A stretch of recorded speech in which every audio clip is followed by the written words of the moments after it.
नमस्कार. लग्नानंतर होईलच प्रेम या मालिकेच्या आजच्या भागामध्ये मी तुम्हा सर्वांचे अगदी मनपूर्वक स्वागत करते. आजच्या भागामध्ये आपल्याला पाहायला मिळतं पार्थ कुठल्या तरी विचारात हरवून गेलेला असतो आणि हे ज्यावेळी काव्याच्या लक्षात येतं त्यावेळी काव्या पार्थना म्हणते, काय झालंय पार्थ? पार्थ काहीच बोलत नाही. काव्या म्हणते, नक्की काय झालंय? तुम्ही कसला विचार करताय? काही झालंय का? तर पार्थ म्हणतो, नाही काही नाही. तुम्ही एक काम करता का? डॉक्टर आर्याला फोन करा ना. तर काव्य विचारते, का? पार्थ म्हणतो, आता 5वा महिना सुरू होईल ना, मग पुढची डेट कोणती आहे हे विचारून घ्या ना, म्हणजे आपल्याला तसं सोनोग्राफीसाठी जाता येईल. तर काव्य म्हणते, हो मी तर विसरूनच गेले होते. पण एक एक दिवस दिवस कसे पटापट निघून जातात ना देशमुख. मी करते आर्याला फोन. असं म्हणत काव्या आर्याला फोन करते. आता आर्याचा फोन बिझी येतो. काव्या म्हणू लागते, फोन तर बिझी आहे. हल्लीचं काय सुरू असतं ना मला काहीच कळत नाही. ज्यावेळी मी तिला फोन करते ना त्यावेळी तिचा फोन बिझीच असतो. तर आता पार्थ म्हणतो, म्हणजे फोन बिझीच आहे का? तर काव्या म्हणते, हो ना. आता काव्या पुन्हा पुन्हा आर्याला फोन ट्राय करत असते आणि ती पार्थला म्हणते, पार्थ ऐका ना, तुम्ही माझ्यासाठी ब्लॅक कॉफी करता का? तोपर्यंत मी आर्याला फोन करते. तुम्ही प्लीज माझ्यासाठी ब्लॅक कॉफी घेऊन याल? तर पार्थ म्हणतो, हो मी आत्ता घेऊन येतो. असं म्हणत आता पार्थ काव्यासाठी ब्लॅक कॉफी बनवायला किचन रूममध्ये आलेला असतो. इकडे काव्या सतत आर्याला फोन करत असते, परंतु आर्याचा फोन हा कंटिन्यू बिझी येत असतो. काव्या म्हणते, काय चाललंय हिचं? बघावं त्यावेळी हिचा फोन बिझीच असतो आणि बघावं त्यावेळी ही तर व्यस्तच असते. नक्की कोणत्या कामात इतकी व्यस्त आहे? काय चाललं असेल हिचं? आणि इकडे हिचा फोन व्यस्त, इकडे पार्थ कोणत्या तरी विचारात हरवून गेल्यात. कसला विचार करत असतील पार्थ? काय झालं असेल नक्की? आता काव्या या सगळ्या गोष्टींचा विचार करत असते. तर दुसरीकडे पार्थ कॉफी बनवत असतो आणि पार्थ पाहतो तर जीवा कोणासोबत तरी फोनवर बोलत असतो आणि इतका आनंदाने बोलत असतो की ते पाहून पार्थला काव्याचं बोलणं आठवतं. काव्या म्हणालेली असते की आर्याला जेव्हा फोन करावा त्यावेळी तिचा फोन बिझीच येतो. प्रत्येक वेळी ती बिझी असते, व्यस्त व्यस्त. ही कशात मुलगी व्यस्त आहे ना, मला तर काहीच कळत नाही. तर या सगळ्या गोष्टीचा पार्थ विचार करतो आणि त्यावेळी पार्थला पुन्हा नंदिनीचं बोलणं आठवतं. कारण ज्यावेळी पार्थने नंदिनीला विचारलेलं असतं की जीवा कुठे आहे, तर नंदिनी म्हणालेली असते की ते फिल्म बघण्यासाठी गेलेत. तर त्यावेळी पार्थ तिला विचारतो की कोणत्या थिएटरमध्ये? तर त्यावेळी नंदिनी म्हणते, त्यांनी मला सांगितलं होतं पण मी विसरून गेले. हां आठवलं, आपलं पॅनोरमा थिएटर्सला. तर आता पार्थ म्हणतो, पॅनोरमा थिएटर्स म्हणजे याचं काम तर यावर्षी मिस केलं होतं ना. त्याच्या मालकाचं नाव काय बरं होतं? पार्थच्या लक्षात येतं की त्याचं नाव नितेश होतं. आता पार्थ आपल्या मोबाईलमधील नितेशचा नंबर सर्च करतो आणि तो लगेच नितेशला फोन करतो. नितेश म्हणतो, हॅलो पार्थ देशमुख, टॉप 30 आर्किटेक्टचा चक्कास मला फोन, या गरीब माणसाला. तर पार्थ म्हणतो, तू आणि गरीब, बरं ऐक ना, माझं एक काम होतं, म्हणजे माझी एक मीटिंग होती जी तुझ्या पॅनोरमा थिएटर्सच्या बाजूला आहे आणि त्यानंतर माझ्याकडे 1.5 तास वेळ आहे आणि त्यानंतर पुन्हा एकदा माझी मीटिंग आहे. त्यामुळे तुझ्याकडे अशी कोणती फिल्म आहे का की जी 1.5 तासात मी बघू शकतो? कारण उगाच घरी यायला नको ना. तर नितेश म्हणतो, नाही रे, अरे कसलं काय, गेली 3 दिवस माझं पॅनोरमा थिएटर्स तर बंदच आहे. तर पार्थ म्हणतो, मग काल चालू नव्हतं का? तर नितेश म्हणतो, नाही, अरे मी तुला म्हणालो ना 3 दिवस बंदच आहे, रिनोव्हेशनचं काम काढलं आहे. तर आता हे ऐकल्यानंतर पार्थला धक्काच बसतो. पार्थच्या लक्षात येतं की नंदिनी आणि जीवा आपल्याशी खोटं बोललेत. म्हणजे खरं तर जीवा नंदिनीशी खोटं बोलून घराबाहेर पडला असं पार्थला वाटत असतं आणि आता पार्थने या सगळ्याची शहानिशाही केलेली असते आणि हे ज्यावेळी सत्य कळतं त्यावेळी पार्थला धक्काच बसतो. पार्थ मनाशीच म्हणतो की याचा अर्थ जीवा खोटं बोलतोय. काल रात्री हा चित्रपट बघायला गेलाच नव्हता. ह्याने नंदिनीला खोटं सांगितलं. नंदिनीला फसवून हा घराबाहेर पडला. हा नक्कीच आर्याला भेटण्यासाठी गेला असावा आणि आत्ताही हा नक्कीच आर्याशीच बोलतोय. आता पार्थ रागाने जीवाकडे पाहत असतो आणि त्याचवेळी काव्या किचनमध्ये आलेली असते. काव्या पार्थला आवाज देत म्हणते, देशमुख काय झालंय, कुठे हरवलात आणि ब्लॅक कॉफी बनवायला इतका वेळ? तर पार्थ म्हणतो नाही होतच आली आहे, पण तुम्ही आर्याला फोन करत होता, आर्याचा फोन लागला का? तर काव्या म्हणते नाही ना, तिचा फोन अजूनही बिझीच येतोय. पार्थ म्हणतो लावा बरं एकदा, कारण आता जेव्हा फोनवर बोलून त्याचं झालेलं असतं आणि तो तिथून निघून जातो हे पार्थने पाहिलेलं असतं. तर काव्या म्हणते देशमुख, अहो तिचा फोन तर सतत बिझीच येतोय, मग पुन्हा फोन लावून काय उपयोग आहे? पार्थ म्हणतो लावा तर एकदा. काव्या म्हणते अहो पण फोन बिझी आहे तिचा. पार्थ म्हणतो लावून तर बघा. तर आता काव्या लगेच आर्याला फोन करते. तर आता आर्याचा फोन लागतो. आर्या काव्याचा फोन उचलते आणि म्हणू लागते काव्या मी थोडी बिझी आहे, मी तुला नंतर फोन करेन, जरा इमर्जन्सी आहे, असं म्हणत आता आर्या फोन कट करते. काव्या म्हणते ही असं का वागतेय? तर पार्थ म्हणतो हो ना, म्हणजे जर एवढी इमर्जन्सी असेल तर मग हिचा फोन एवढा वेळ बिझी का येत होता? काव्या म्हणते मला तर काहीच कळत नाहीये, काय चाललंय नक्की? तर पार्थ आता काव्याच्या खांद्यावर हात ठेवत काव्याला धीर देत म्हणतो काव्या आता मी जे काही सांगतोय ना ते लक्ष देऊ नाही का? तर पार्थ आता काव्याला म्हणतो जीवा आणि आर्याचं अफेअर सुरू आहे. आता हे ऐकल्यानंतर काव्याच्या पायाखालची जमीनच सरकते, तिला धक्का बसतो. आता पार्थ काव्याला रूममध्ये घेऊन येतो आणि म्हणतो काय झालं, बसला ना धक्का? मलाही पहिल्यांदा असंच वाटलं होतं, पण हेच खरं आहे की तुमची बहीण म्हणजेच ती आर्या आणि जीवा या दोघांचं काहीतरी सुरू आहे. आता काव्य हसते, त्यावेळी पार्थ म्हणतो हसू नका तुम्ही, मी सिरियसली बोलतोय आणि मी जे बोलतोय तेच खरं आहे. काव्या म्हणते पार्थ मला एक सांगा, आता तुम्ही फक्त कॉफी बनवण्यासाठी किचन रूममध्ये गेला होता आणि त्या 2-4 मिनिटात असं काय घडलं की तुम्ही या निष्कर्षापर्यंत जाऊन पोचलात? तर पार्थ म्हणतो मला सांगा आर्याचा फोन बिझी येत होता ना? तर काव्या म्हणते हो. तर पार्थ म्हणतो जीवाचाही फोन एंगेज होता, याचा अर्थ काय होतो? काव्या म्हणते याचा अर्थ काय होतो की हे दोघंही एकमेकांशी बोलतायत. पार्थ हो तुम्ही काय विचार करताय? पार्थ म्हणतो हो मी जे बोलतोय ते खरं आहे. काव्य म्हणते अहो एकाच वेळी 2 फोन एंगेज असतील तर याचा अर्थ असा होत नाही की ते फोनवर बोलत असतील. मला सांगा उद्या जर जीवाचा फोन बिझी असेल आणि माझाही फोन बिझी असेल तर तुम्ही? तर त्याचवेळी पार्थ काव्याच्या तोंडावर हात ठेवतो, तिचं बोलणं बंद करतो आणि म्हणतो अहो काय बोलताय तुम्ही आणि कोणत्याही गोष्टीचा उलट अर्थ काढताय का? आणि हो तसंही कुठल्याही विधानाचा शहानिशा न करता कुठल्याही निष्कर्षापर्यंत पोचणारा मी तुम्हाला वाटतोय का? चोर ओटीच्या दिवशी मी जे पाहिलं, स्वतःच्या डोळ्यांनी बघितलं, त्यावरून मी सांगतोय. आता त्या दिवशी घडलेला सर्व प्रकार पार्थ काव्याला सांगू लागतो, कारण आर्याने आपण स्वतःहून जीवाला भरवणं आणि त्यानंतर जीवा आर्याचा हात धरत तिला अडगळीच्या रूममध्ये घेऊन जाणं आणि मग लपत छपत अडगळीच्या रूमच्या बाहेर येणं हे सगळं पार्थने पाहिलेलं असतं. आणि यावरूनच पार्थला या गोष्टीचा नक्कीच संशय आलेला असतो की नक्की जीवा आणि आर्या यांचं काहीतरी चालू आहे. तर काव्या म्हणते अडगळीच्या खोलीतून एकत्रच बाहेर येणं ठीक आहे ना, तसंही अडगळीच्या खोलीत पाळणा आहे ना, मग नक्कीच जीवा आर्याला पाळणा दाखवण्यासाठीच तो अडगळीच्या खोलीत तिला घेऊन गेला असावा, त्यासाठीच तो घेऊन गेला असेल ना, त्याचा असा अर्थ होत नाही. तर पार्थ म्हणतो नाही असा अर्थ होऊच शकत नाही, कारण असा लपून छपून सगळ्यांच्या समोरून पाळणा दाखवायला जाऊच शकत नाही तो, आणि मित्रांसोबत जातोय असं नंदिनीला नाही खोटं सांगू शकत तो, म्हणजे खोटं सांगितलंच नाही पाहिजे. आता पार्थ काव्या दोघंही या गोष्टीचा विचार करत असतात. तर दुसरीकडे पाहायला मिळतं नंदिनी आर्याशी बोलत म्हणते अगं हो तू तिथे पोचण्या अगोदरच मी तिथे डबा घेऊन हजर असेल, हो मी निघते बाय, असं म्हणत आता नंदिनी फोन ठेवते. तर त्याचवेळी जीवा त्या ठिकाणी येतो आणि जीवा नंदिनीला म्हणतो अगं भिंगराबाई नक्की तुझं काय चाललंय, थांब ना जरा, मी तुझ्यासाठी अंगारा घेऊन आलोय, असं म्हणत आता जीवा नंदिनीला अंगारा लावत असतो. आता जीवा नंदिनीच्या डोक्याला अंगारा लावून झाल्यानंतर आता तो अंगारा पोटाला लावायला जातो, त्यावेळी तो लगेच थांबतो.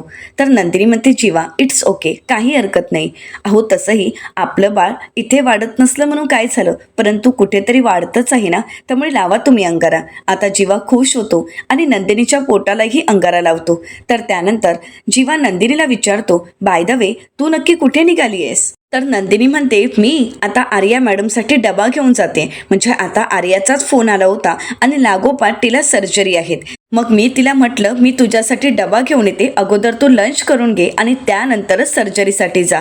तर आता नंदिनी जीवाला म्हणते पण तुम्हाला कोणाचा फोन आला होता? तर आता जीवा म्हणतो हमारा दोस्त गुड्डू. तर आता नंदिनी म्हणते गुड्डू, गुड्डू भैयांचा फोन आला होता, कसे आहेत ते? तर आता जीवा म्हणतो एकदम मस्त, ते त्यांच्या आयुष्यात खुश आहेत कारण लवकरच आता बाळ येणार आहे. असं म्हणत आता जीवा नंदिनीला जवळ घेतो आणि म्हणू लागतो, आम्ही सुद्धा आमच्या आयुष्यात संतुष्ट आहोत, खुश आहोत, कारण लवकरच आमचं सुद्धा बाळ येणार आहे.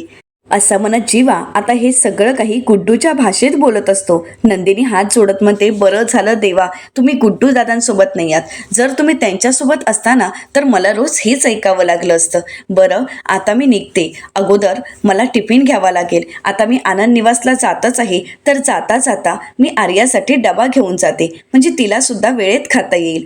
तर जीवा म्हणतो, बरं ठीक आहे, पण हो, तू एक काम करशील का?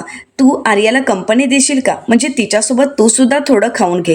म्हणजे कसं आहे ना, ज्यावेळी तू प्रेग्नेंट होतीस त्यावेळी सुद्धा तुझी खायची प्यायची इच्छा होत नव्हती आणि मे बी तिची पण तशीच होत असेल. म्हणून म्हटलं तू जरा तिच्याकडे लक्ष दे, म्हणजे आता तिची काळजी आपल्यालाच घ्यावी लागेल ना. तर नंदिनी म्हणते, हो येते मी. असं म्हणत आता नंदिनी जीवाला म्हणते, पण आता डबासुद्धा सावकाशच घेऊन जावा लागेल, कारण घरातील प्रत्येकाचा आता आपल्यावर लक्ष असतो. सर्वच जण आपल्यावर लक्ष ठेवून आहेत. जीवा म्हणतो हो. आता नंदिनी तिथून निघून जाते. जीवा आता या सगळ्या गोष्टींचा विचार करत असतो. तर दुसरीकडे पाहायला मिळतं, काव्या पार्थला म्हणते, काय झालंय नक्की? तुम्ही संशय घेताय का जीवावर? तर पार्थ म्हणतो, हो घेतोय, कारण जे थिएटर गेले 3 दिवस रिनोव्हेशनसाठी बंद आहे त्या थिएटरला फिल्म बघायला जातो असं सांगून गेला आहे तो नंदिनीला. याचा अर्थ जीवा नंदिनीशी खोटं बोललाय. काय माहीत आहे त्या नंदिनीला? बिचारीला तिला काहीच माहीत नाही आणि हा मात्र तिची फसवणूक करतोय. तर काव्या म्हणते, पण तुम्हाला कसं माहीत की ते थिएटर बंद आहे? तर आता पार्थ काव्याला म्हणतो, कारण त्या थिएटरचा मालक हा माझा मित्र आहे काव्या. अहो मीच हे सांगतोय, त्यात खुसपट काढण्यापेक्षा जीवावर फोकस करा, त्याच्यावर लक्ष ठेवा. पार्थ खूप चिडलेला असतो. पार्थ काव्याला म्हणतो, एक गोष्ट विसरू नका की नंदिनी तुमची बहीण आहे आणि ती माझी खूप जवळची मैत्रीण आहे. ती हे सगळं काही डिझर्व करत नाही. तर काव्या म्हणते, बरं मला सगळं काही कळतंय, पण तुम्ही अगोदर शांत व्हा. मी आजच ताईशी बोलून घेईन. तर पार्थ म्हणतो, मी सुद्धा आज जीवाशी बोलेनच. मी ऑफिसला जाताना माझ्यासोबतच त्याला घेऊन जाईन. तर आता काव्या म्हणते, बरं ठीक आहे, पण मी आता अभ्यासाला बसू का? कारण आता माझ्या चोरोटीपासून जो काही अभ्यासाला ब्रेक लागलाय ना, तो लागलाय, त्यामुळे आता तरी अभ्यास करावाच लागेल. पार्थ म्हणतो, हो हो बसा, कारण हा आठवडा आपल्यासाठी खूप महत्त्वाचा आहे. काव्या म्हणते, हो ना, प्रेलिम्ससुद्धा जवळ आले आहेत. तर पार्थ म्हणतो, ओ मॅडम, मी सोनोग्राफीबद्दल बोलत आहे. हे सुद्धा आपल्याला महत्त्वाचं आहे आणि त्याची सुद्धा एक परीक्षाच आहे, लक्षात राहील ना? तर काव्या म्हणते, हो लक्षात राहील, कारण माझ्यासाठी माझं बाळसुद्धा महत्त्वाचं आहे आणि माझं स्वप्नसुद्धा. त्यामुळे या दोन्ही गोष्टी मी अगदी व्यवस्थित बॅलन्स करेन, नका काळजी करू. आता पार्थला काव्याचा अभिमान वाटत असतो. पार्थ काव्याकडे अभिमानानेच पाहतो आणि म्हणतो, येतो मी. असं म्हणत पार्थ तिथून निघून जातो. आता काव्या अभ्यासासाठी बसते. आता काव्या या सगळ्या गोष्टींचा विचार करते आणि म्हणते, हा चॅप्टर संपल्यानंतर मला ताईशी बोलावंच लागेल, कारण हे सगळ्यात खूप महत्त्वाचं आहे.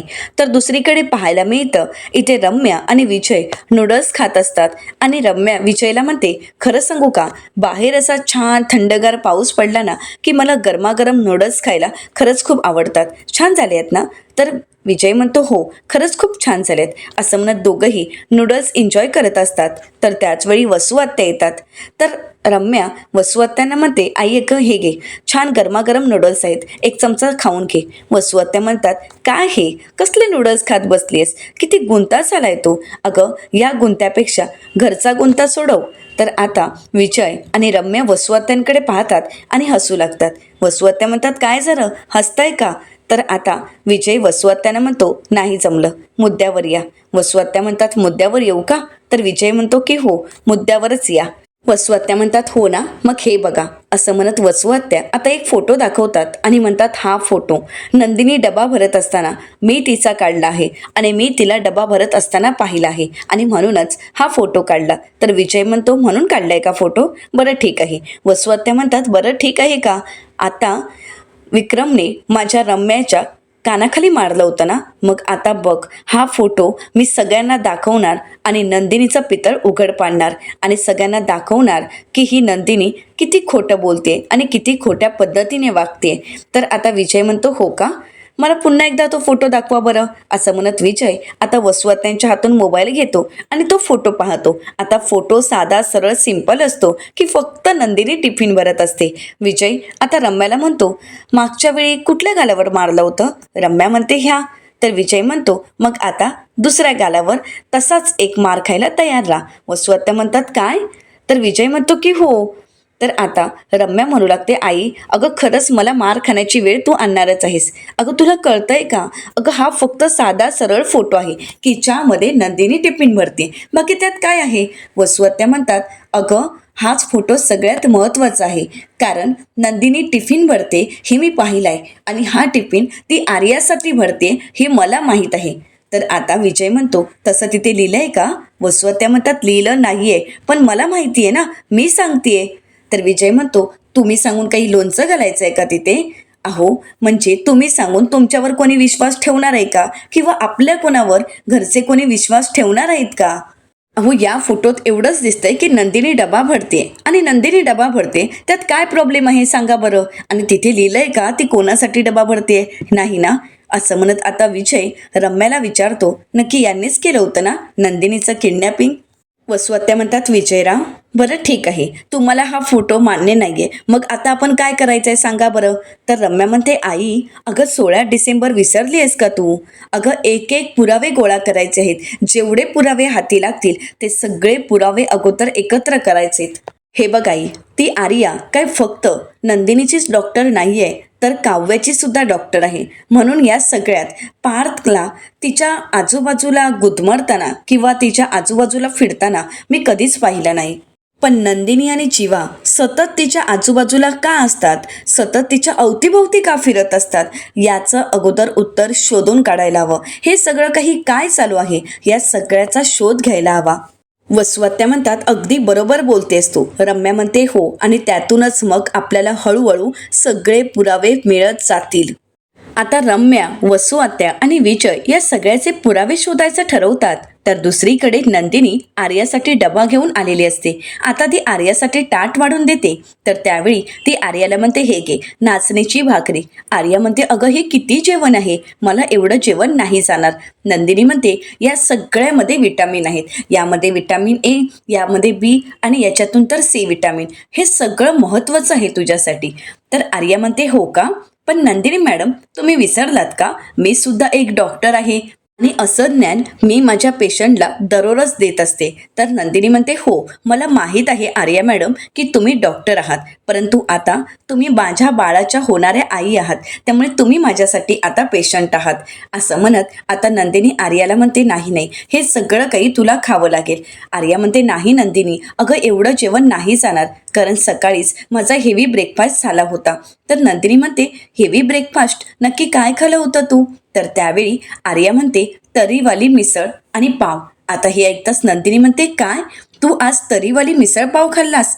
आणि तेही त्या तिखट मिसळसोबत पाव. आर्या अगं तुला कळतंय का, या दिवसात असं योग्य आहे का खाणं? अगं या दिवसात प्लीज असं काहीतरी खाऊ नकोस. आर्या अगं तू मला सांगितलं असतं तर मी तुझ्यासाठी थालीपीठ घेऊन आली असती. घरी खूप छान थालीपीठ बनवली होती आणि तेही घरच्या लोण्यासोबत. अगोदर सांगितलं असतं तर मी घेऊन आले असते तुझ्यासाठी. या नंदिनीला म्हणते, बस बस, अगं एका पेशंटने डबा आणला होता आणि त्याचा इतका खमंग वास येत होता की मला राहावलं नाही. अगं तू माझ्यासाठी लंच घेऊन येतेस, डिनरही तूच माझ्यासाठी घेऊन येतेस आणि आता ब्रेकफास्ट सुद्धा तूच घेऊन येणार आहेस का? त्यापेक्षा तू एक काम करतेस का, माझ्याच घरी राहायला ये ना. तर नंदिनी म्हणते, नक्की? नंतर म्हणशील की नाही नको म्हणून. तर आर्या म्हणते, एक मिनिट. असं म्हणत आर्या आता डायरी घेऊन येते आणि त्यामध्ये ती लिहिते की तू माझ्या घरी राहायला यायला माझी पूर्ण परवानगी आहे. आणि त्याखाली सही करत आता नंदिनीच्या हातात तो कागद देत म्हणते, हे घे प्रूफ. आता तरी झालं का? आता नंदिनी शांतच होते. नंदिनी म्हणते, सॉरी तू जेवून घे. आता आर्या पटापट जेवायला सुरुवात करते. ते पाहून नंदिनी म्हणते, अगं हळू, अगं सावकाश खा ना, इतके पटापट घास नको खाऊस, मग तुला जर अपचन झालं तर आणि त्रास झाला तर. तर त्यावेळी आर्या चिडते आणि नंदिनीला म्हणते, बस नंदिनी, काय चाललंय ग तुझं सतत? तू ना माझी आजी वाटायला लागली आहेस. अगं मी आता एका बाळाला जन्म देणार आहे, मी लहान नाहीये प्रत्येक वेळी तुम्हाला समजवायला.